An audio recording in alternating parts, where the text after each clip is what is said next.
and welcome back to the channel. I've got another tutorial for you on how I made a breastplate for my Lady Loki cosplay. Yee! And in this video, I'm gonna be going over how I made it, what I liked about it, what I didn't like, and what I would change if I would make this again. So hopefully you know what to do for your build, for whether you're making a Lady Loki or a different character using some of these same techniques. But before we begin on how I made this breastplate, remember to like the video and subscribe to the channel, as well as what other character should I make from Marvels? Let me know in the comments. And starting off with the breastplate mold, and this focus is going to be mostly with Worbla. And if you've never used Worbla before, it is a thermoplastic that when you heat up to a certain temperature, the hard material will then become soft and will be able to form over whatever type of material that you have and create a hardened shape of that mold once it cools down. And I have a full tutorial on specifically doing this process, so make sure to check that one out, as I'm going to be doing a shorter version of it in this video. And when making molds using Worbla, you always have to cover whatever you are going to be using with Vaseline, so I do that, and then I cut out the relative size shape that I needed for the Worbla, cut it with some scissors, and then I used a heating tool to heat up the Worbla to the correct temperature of 195 degrees Fahrenheit, which is 90 degrees Celsius. I did this by evenly moving my heating tool around the entire Worbla surface, so that way I didn't burn any of the spots or make it way too hot to touch. And then it'll start to activate and then turn a little bit soft, and at that point you can remove the heat and slowly kind of work around the different parts and move the Worbla here and there. And I typically will start with the breast area, working in the valley, so that way you have two separate cups, and then slowly start to smooth working my way out. I then grabbed a Sharpie and kind of started to draw on my line so I knew where to focus my heat afterwards to apply a little bit more and cut off all of the extra material using some scissors. This is one of my favorite methods to use for creating any type of breastplate or chest plate, as this is a hard material once it cools, and especially for traveling, it means that these cups will not end up getting squished in your suitcase. And the specific design that I was trying to mimic for Lady Loki had the scale-like texture on the bottom half, and I wanted to try a new technique I had never used before. And that's with using the Gorilla Max Strength Construction Adhesive Clear. And I'd never used this before, and I had to do a lot of research. There is a bunch of safety stuff, so remember wearing gloves, all of your safety gear, including a respirator. And when using this product, I ended up getting the long tube one, a caulking tool to insert the glue into. That way I would be able to squeeze it out. With this adhesive, it comes in this tube and you will need to cut off the top. And for this, to get the correct type of scaling, you will want to cut it at a 45-degree angle, so that way it will come out on one side and you'll be able to get this look. And for doing a scale-like texture, you have to start at the very bottom and slowly put a thicker amount at the tip and then push it downward to create a more flatter like angle, and you'll keep repeating this. I did find that applying less of the material ended up working better rather than having a huge glump. In the end, it sits there for a while, and the amount of time it takes to dry, it ends up starting to sag down, and it does what I consider a gummy bear-like effect. It is no longer nice and sharp little pieces.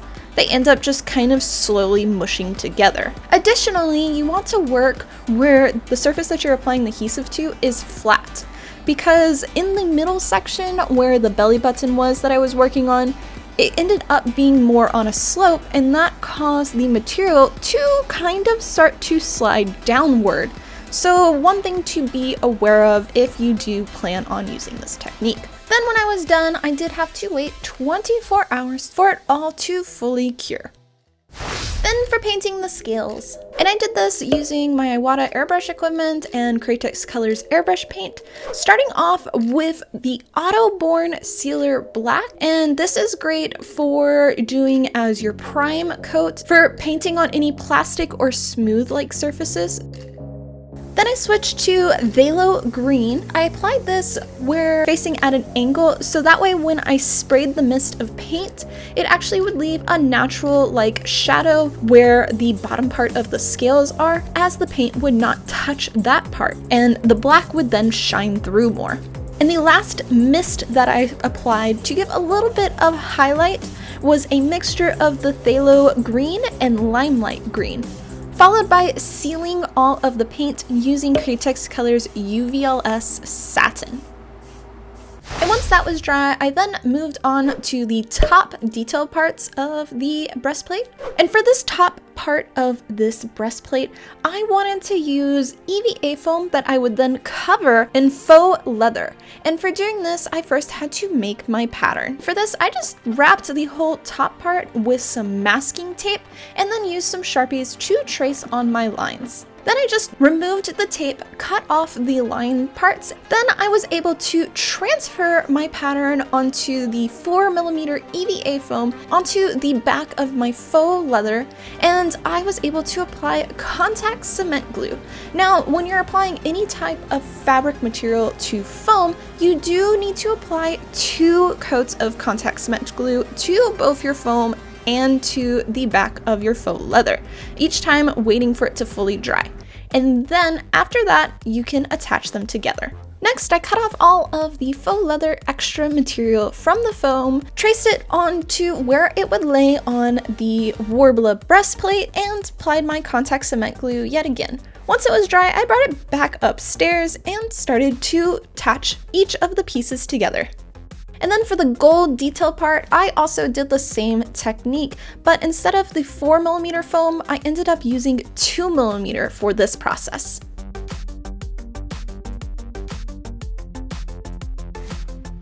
And the last step that I wanted to do was a tiny bit of weathering and add a little bit more damage here and there just to match the rest of my cosplay, and then finished it. And for attaching this to my body, I actually ended up putting Velcro onto the backside.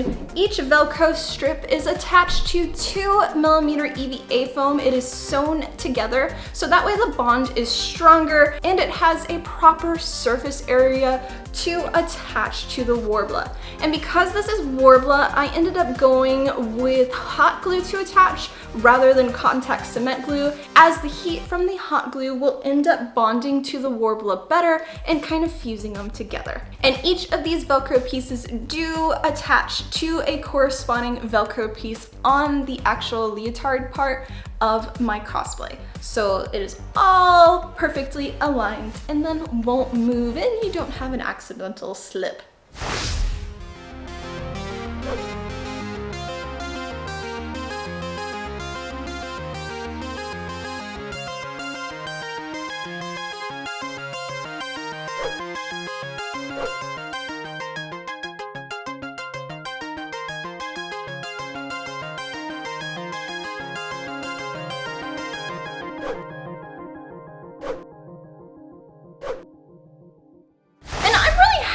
With this build, I learned so much. The main part that I wanted to do was try out the new technique for this scale, which it kind of worked. I like the idea more than the final outcome. I think if I had actually practiced this technique a lot more, it probably would have looked better, but I think in the end it still looks okay. I still go back and forth on if I want to just cut this bottom half off and remake it. After I had finished this, I did figure out that why didn't I just 3D print this in a flexible material and then it would have been perfect? You also could have made this out of EVA foam scales, but it's a learning process and I'll use this going towards my next cosplays in the future. So hopefully this helped you. What other options would you have thought about for making the scale pattern? Let me know in the comments. I'd love to hear your thoughts.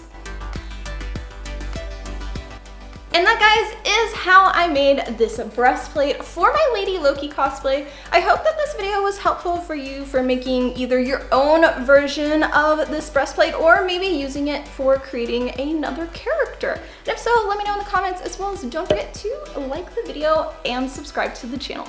A big thank you to all of my company sponsors here on YouTube, as well as all of those members, specifically those legendary members who financially help to support me so I can continue bringing you more cosplay tutorials to help you with your next build. And I'll see you for our next one. Much love, guys.